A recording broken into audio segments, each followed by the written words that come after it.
جانبي اسبانيول، تمريرة خابئة صدمت في الدفاع. رونالدو، كريستيانو على اليمين، رونالدو مر، رونالدو عدى بمهارة.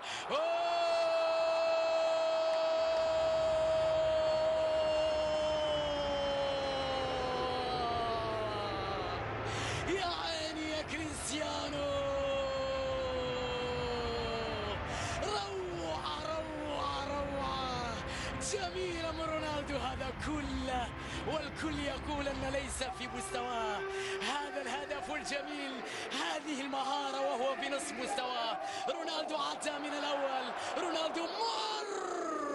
جميلة من رونالدو، جميلة من كريستيانو، يضع بصمة الثانية في اللقاء. شباك اسبانيول خير صديق لكريستيانو، الأرقام الكبيرة خير صديق لكريستيانو. نعم، ليست فقط شباك اسبانيول بل كل الفرق تقريبا نعم تلقت الأهداف تلو الأهداف. رونالدو الذي يسجل هدفا ثانيا له على المستوى الشخصي، رابعا لريال مدريد.